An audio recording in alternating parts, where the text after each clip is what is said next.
Hi everybody, so good to be back with you this evening. It's Mama Jen and it's story time. So tonight's story is for two brothers and it was requested by Alicia. So this story is called Oliver the Giraffe and Elliott the Zebra. The savannah was bustling with morning activity. Water buffalo heading to the water, gazelles, giraffes, zebras, all the animals that generally ate grass, not each other. Oliver the giraffe was moseying along to the stream and then waltzed back to his favorite spot to read a book. What? You don't think giraffes read? How else would they learn to migrate or communicate with others? He also wore glasses, which had a tendency to slide down his long nose, and they made him look very intelligent. Oliver hears whistles and whispers among the others. What? Really? Now? Oliver whistled to his mom and asked, What? His mother said a new zebra colt had just been born, and there was a huge excitement about it. Oliver thought, so what? But his curiosity got the best of him, so he followed the other animals to see what the fuss was about. Now, giraffes, if you didn't know, speak through whistles and clicking sounds. But the other animals, they were chatting up a storm. Luckily, Oliver was so tall, he could see over almost all the other animals, and his eyes lit up in amazement. The small colt was standing up. Now that, in and of itself, was not so amazing. That was great, but it was his stripes that had everyone pointing. I don't know if you knew this, but zebra stripes are actually special on every zebra, each unique. But this was extra special. Oliver walked over and he knew what it was like to be a little bit different. He knelt down and pawed his name on the ground. The zebra whinnied. So if you didn't know this, zebras are also in the horse family.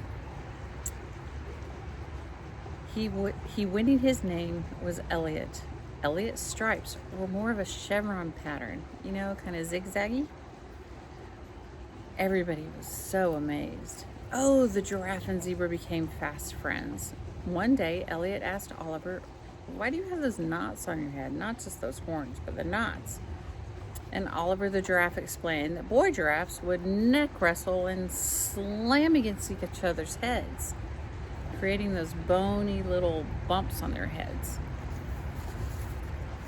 It was kind of a teenager thing, but Oliver's was extra bumpy, and he told Elliott that was from when he got glasses, because the other teenage boys just really wanted to bump heads with him then. Elliott felt badly for his friend, but Oliver said he was okay. Since Oliver was so tall, he could also reach the leaves way higher than Elliott, and he would grab extra for his friend. Oliver's tongue was like a monkey's tail. Monkeys can hang from a tree with their tails, and he could lick and slurp a whole branch of leaves, even thorns.